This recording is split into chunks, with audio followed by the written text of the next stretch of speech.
Dice Ana, la mamá de Samuel, el profeta: mi corazón exulta en el Señor, mi triunfo se levanta en Dios, mi boca se dilata contra mis enemigos, porque me he gozado en tu socorro.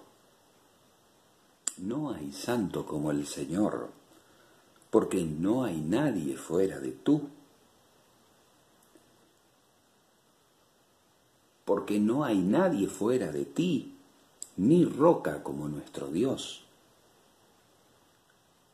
No multipliquen palabras altaneras, no salga de la boca de ustedes arrogancia, porque Dios de saber es el Señor. Suyo es juzgar a las naciones. Dios de saber es Yahvé, Jehová, Dios de saber, de conocimiento. Algunos prefieren traducir el Señor, Dios, es Dios que sabe. Es un Dios que sabe. Suyo es juzgar. Él es el que sabe. Primer libro de Samuel, capítulo 2, versículo 3. El Señor es un Dios que sabe. Ahora, ciertamente, aquí, como en el Salmo 139, en el cual se habla del conocimiento que el Señor tiene de todas las cosas y de su presencia en la creación, o aquel precioso pasaje de la vocación del profeta Jeremías, en el cual el Señor le avisa, le anuncia que desde antes de su nacimiento, desde antes de su concepción, ya Él existía, preexistía en el corazón de Dios, en la intención de Dios. Y es que en realidad Dios, para decirlo de una manera sencilla, habita en los cielos, en un tiempo sin tiempo que llamamos eternidad, es decir, el no tiempo, puesto que el tiempo ha sido creado para este mundo. Y desde allí ve, vamos a suponer que inclina su mirada, contempla el universo, la creación y a nosotros, y es capaz, porque es un Dios de saber, es sapientísimo, así le diríamos. No podemos decir el superlativo de sabísimo, pero sapientísimo podemos decir. Es conocedorísimo, porque tiene la posibilidad de ver todo en el mismo momento. Para Él no existe pasado, presente y futuro de mi vida. Él ve mi vida desde su eternidad, puesto que es un fragmento finito. Él ve su comienzo, su desarrollo y su final. Pero no es que Él ve mi pasado, mi presente y mi futuro porque Él lo haya creado. Aunque por supuesto todo lo que existe, de una manera en que nosotros no podemos ni siquiera imaginar, entra dentro de su proyecto creador, que permanece en la medida en que el Cristo no nos lo ha revelado, permanece en el misterio, ¿verdad? Ahora, Dios revela, como dice el profeta, Dios revela su designio a los profetas. Dios designa a sus siervos sus designios, pero diferente es este mecanismo por medio del cual nosotros, las cosas que vamos conociendo de Dios, incluso las cosas que Dios mismo nos va revelando, con o sin participación de nuestra razón o de nuestra especulación, incluso interpretación o imaginación, luego vertimos, proyectamos en Dios. Es un peligro grave del que debemos librarnos una y otra vez, y lo único que nos puede salvar es no solamente el contacto con el Dios vivo por medio de la oración, sino la lectura frecuentísima de la palabra de Dios, donde Él va en toda la Sagrada Escritura, revelándose y revelando su propósito de amor, y revelando sus promesas y sus bendiciones, las que tiene para vos, las que tiene para mí, las que tiene para todos. Ahora, esto de que Dios sea Dios a veces nos trae algunos problemas, porque Dios nos hizo a su imagen y semejanza y nos dio inteligencia, además de voluntad. No solamente es un problema que nos haya dado voluntad y libre albedrío y libertad, y que por eso nosotros podamos optar vivir al margen de Él, nosotros podamos optar dejarlo de lado a Él, sino que además es un problema esto de querer vivir al margen de Él en materia de conocimiento. Es decir, querer vivir no respondiendo a su llamado, no respondiendo a su convocación. Dios conoce, Dios es un Dios que sabe. A Él corresponde el juicio, porque solo Él sabe, solo Él conoce todas las aristas, solo Él conoce las intenciones del corazón, como dice San Pablo. Solo el Espíritu Santo puede conocer nuestro propio espíritu y también las profundidades de Dios. Solo el Espíritu Santo que habita en nosotros puede llevarle a Dios toda nuestra interioridad, que Dios, no obstante, conoce. Pero tenemos que guardarnos de una tentación frecuente en la que hemos incurrido como iglesia, como cristianos, y no solamente la Iglesia católica, sino también han incurrido los hermanos protestantes, que ha sido la afirmación de la posibilidad, lo voy a decir despacito, de que este preconocimiento de Dios, de que Dios sepa antes una cosa que la otra, puesto que es Dios, y puesto que mira desde arriba y mira en un continuo presente, en un instante, puesto que no somos mucho más que un soplo ante su infinitud, ante su magnitud, su grandeza, su poder, su omnipotencia, su soberanía. Quiero decir que, aunque Dios preconoce todas las cosas, porque es Dios, aunque Dios presabe todo, sabe antes, como dice el salmista, antes que la palabra llegue a mi boca, tú ya la conoces, ya la escuchaste de alguna manera, ¿no? Una cosa es que Dios sepa algo antes de tiempo y otra cosa es que lo apruebe, es decir, que los disponga, que lo apruebe consecuentemente, con voluntad consecuente, diría Santo Tomás de Aquino, que quiera de por sí que eso ocurra con su voluntad y que disponga de todos los medios que existen en el mundo para la realización. Son dos cosas totalmente distintas. Dios sabe porque es omnisciente. Eso es el atributo de la omnisciencia, que Dios conoce y sabe todas las cosas.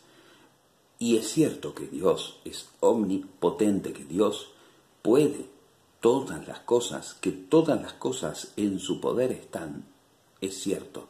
Pero también nos ha revelado que Dios ha querido permitir algunas cosas que sucedan, incluso algunos males que sucedan, en su designio grande, para decirlo de alguna manera, que escapa no a nuestra inteligencia, que escapa a nuestras vidas. No logro determinar plenamente los contornos entre la llamada, el llamamiento, la vocación de Dios, que según aquello de Romanos 11:29, los dones y la llamada de Dios son irrevocables, dice San Pablo, de parte de Dios. No logro determinar con toda claridad. No puedo, he estudiado, he leído, sigo haciendo una y otra cosa, pero sin embargo, la determinación de la relación entre la llamada, la vocación divina, el dejarse salvar, el dejarse perdonar, el dejarse misericordiar, el dejarse convertir, regenerar, el dejarse santificar. No logró todavía dejarse salvar siguiendo a Jesucristo, delimitar del todo de la respuesta del hombre.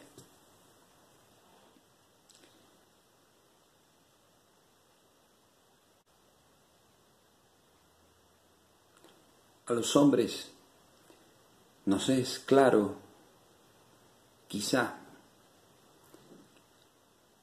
en la respuesta humana, empezando por la nuestra propia y por sus fallas, sus infidelidades, su mediocridad, su falta de radicalidad.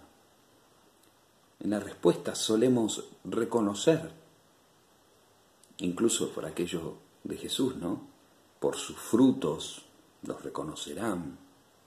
Y por todos los indicadores, vamos, que los apóstoles en la palabra de Dios van dibujando, van bosquejando acerca de los discípulos de Jesús.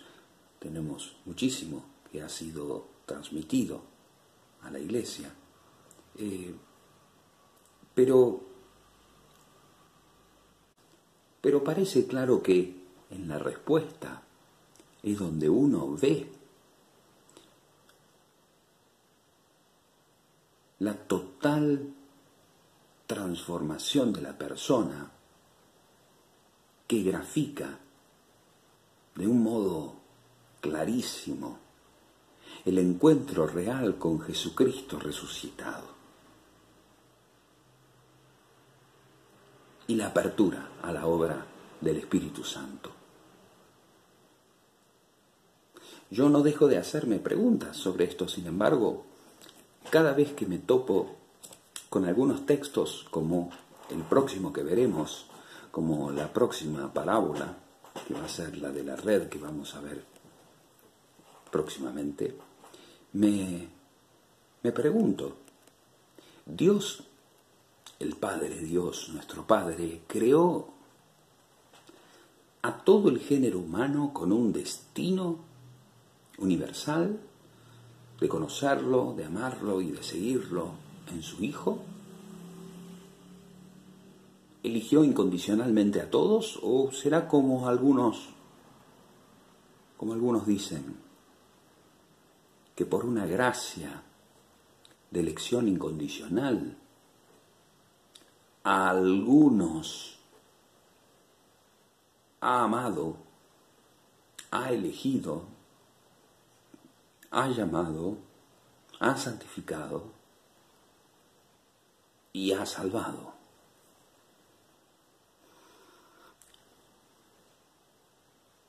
Los que vemos desde el más acá a Dios, que vamos a suponer más allá para hablar, los que vemos desde el más acá, corremos el riesgo de poner a veces alguna intención, alguna decisión en la voluntad de Dios, en el obrar de Dios, en el llamado de Dios a algunos, en la mente de Dios, en el pensamiento de Dios. Y eso es algo grave.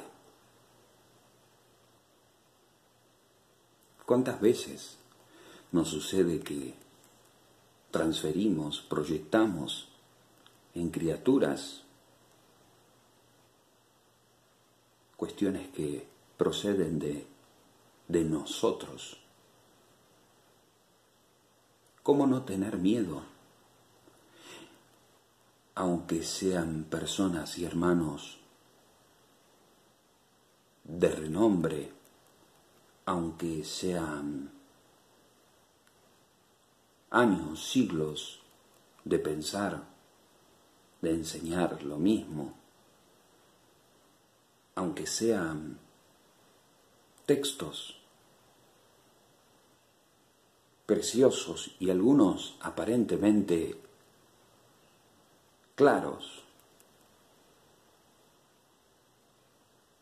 ¿Cómo hacer para no sospechar de uno?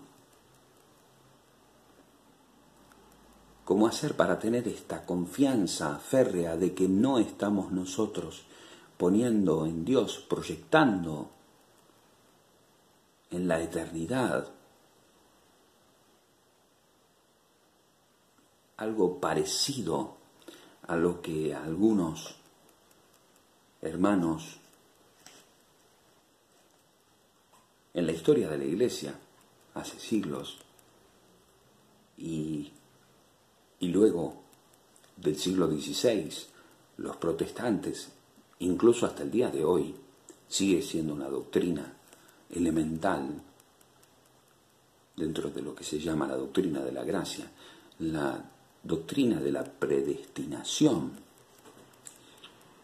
Dios, en su amor, dicen, en su amor incondicional, amó a algunos antes de cualquier obra, antes incluso de creer. Eligió, escogió, separó de alguna manera y llamará en algún momento indefectiblemente hacia sí a aquellos que destinó a conocer a su Hijo y que destinó, destinó antes de que suceda cualquier cosa por gracia a su gloria, ni siquiera guiándose por la fe, dicen los protestantes. ¿Cómo hacer para combinar esta doctrina de la predestinación con el anuncio a todos de la salvación presente en Cristo Jesús? La doctrina protestante sostiene que Dios no ha muerto por todos. Te lo explico. Digamos, si yo voy a sacrificar a mi hijo, yo soy Dios, ¿no? Voy a sacrificar a mi hijo, no lo voy a sacrificar por alguien que sé que no lo va a aprovechar. No. Vamos a suponer que vos tengas que terriblemente enfrentar la decisión de donar los órganos de algún familiar. ¿Los darías a aquel que sabés que se va a morir?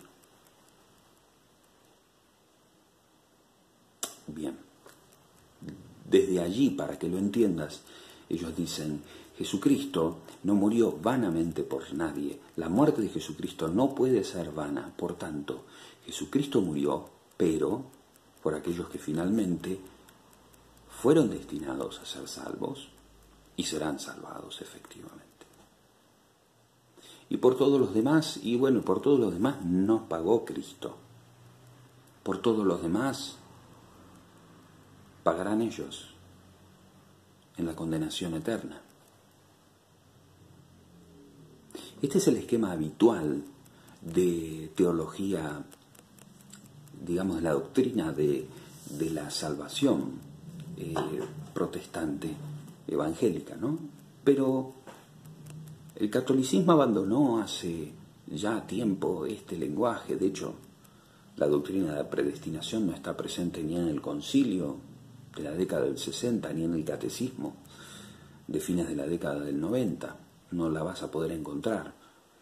Tenés que ir a los antiguos teólogos, a los antiguos cristianos, hasta el siglo, hasta la época de la Reforma de Lutero, siglo XVI, todavía seguían algunos teólogos enseñándola y de allí la toman, Lutero y más tarde Calvino, que la radicaliza, y él es un poco el que de alguna manera la termina diseñando en su forma bastante cercana a lo que hoy se puede escuchar en los púlpitos evangélicos, esta doctrina con sus matices, ¿no? Claro, esta doctrina de la gracia, esta doctrina de la justificación, de la salvación por fe, pero por predestinación. A mí me es muy difícil todavía, a partir de algunos textos, poder afirmar que Dios permitió, más todavía que Dios quiso, ¿no? Porque la doctrina de la predestinación no da margen demasiado a la permisión. Ayer decía un pastor, mientras le escuchaba, decía, en realidad nosotros hablamos mucho de permisión, pero reconozcámoslo, para aquellos que tenemos una visión, decía una palabra poco dura, pero una visión justa, clara, cabal, de la soberanía de Dios y del poder de Dios, sabemos que Dios no permite, sino que más bien decide. Llamamos permitir a las decisiones de Dios que entran dentro del marco de su soberanía y que nosotros no comprendemos. Entonces queremos aminorar un poco su voluntad.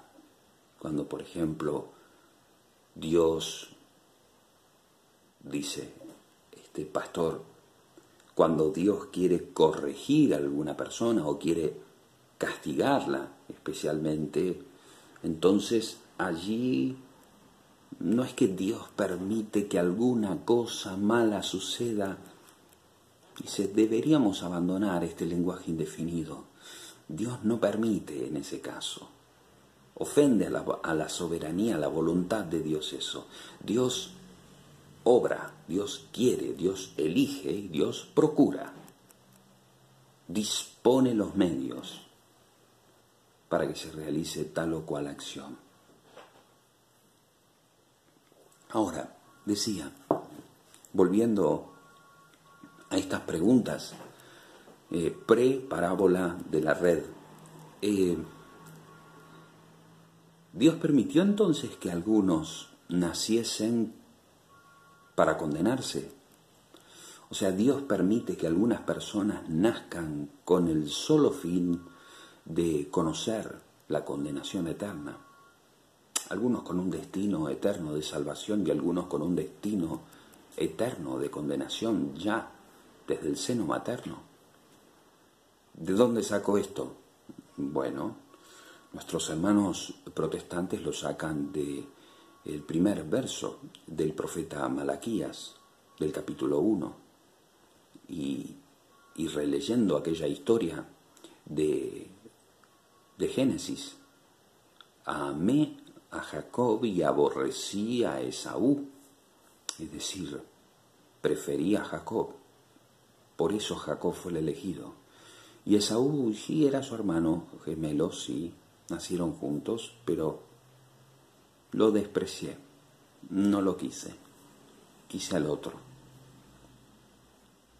Y allí entonces todo el pueblo elegido se funda sobre la figura de Jacob. No vamos a entrar ahora en ese detalle sobre el pueblo de Israel, pero podés en el capítulo 9, 10 y 11 de la carta a los Romanos tener una visión más clara de esto. Y también en el capítulo 9 de Romanos, versículo 13, te vas a encontrar con esta frase también del profeta: porque yo soy Dios y tengo misericordia del que quiero y me compadezco del que quiero. Dios no necesita a nadie, no le debe nada a nadie. Puede amar y odiar a quien quiera. Dios, volvamos a nuestra pregunta, ¿puede permitir, puede querer que algunos nazcan con un fin de desprecio? ¿Es pensable un Dios que permitió que algunas personas naciesen para que creyesen en su Hijo, para que se salven y para que sean glorificados, participen de su gloria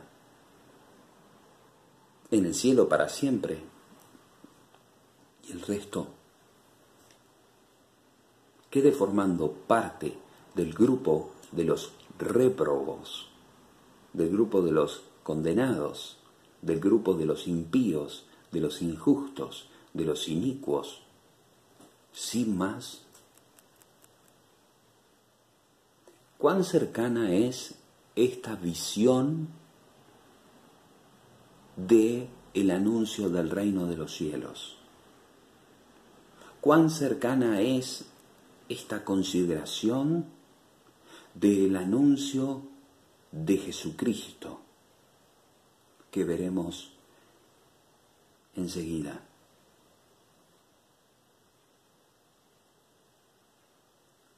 Necesito que vayas pensando en estas cosas. Necesito que vayas pensando no en aquello que excede nuestra capacidad. El Señor, estaba releyendo recién Apocalipsis 17, 14, dice: el Cordero, Señor de señores, Rey de reyes,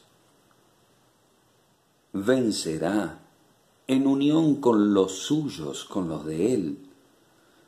Y dice: los llamados y elegidos y fieles. Fieles y aquellos que tienen fe a su vez, pero aquellos que perseveran. Parecen tres clases, ¿no?, de personas, fíjate: los llamados, los elegidos y los que son fieles. Apocalipsis 17, versículo 14.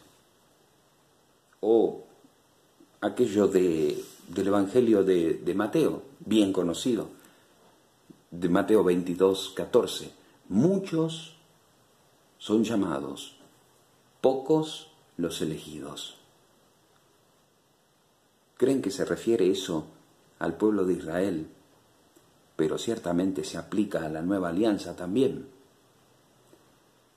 Muchos son llamados, pocos elegidos. En el sentido de pocos respondieron de los muchos que fueron llamados. Muchos son llamados, pocos los elegidos. Es decir, pocos responden de los muchos que son llamados. Nuestros hermanos se apoyan, nuestros hermanos separados, protestantes, se apoyan en aquel pasaje de la carta a los Romanos, capítulo 8, versículo 28 al 31, que habla sobre el preconocimiento de Dios, sobre la preelección divina.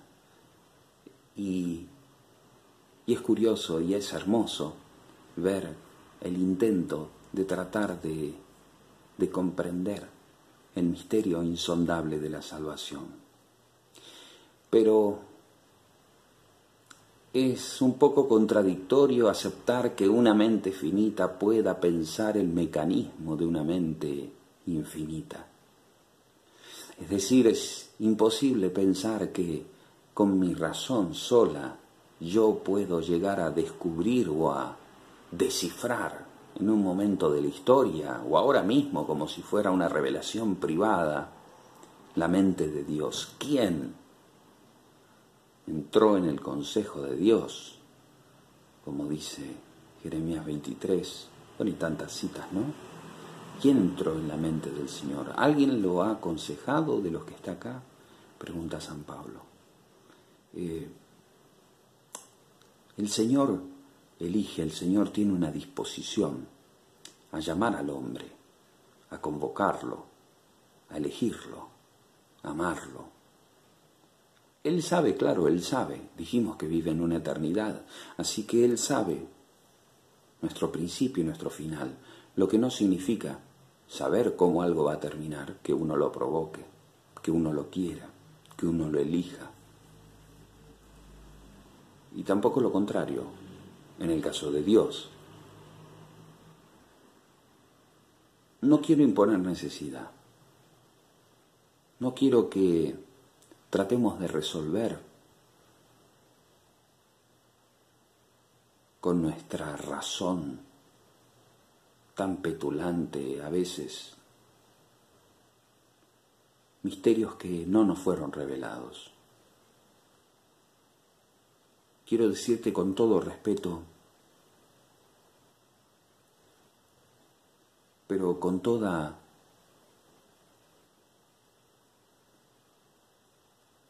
honestidad,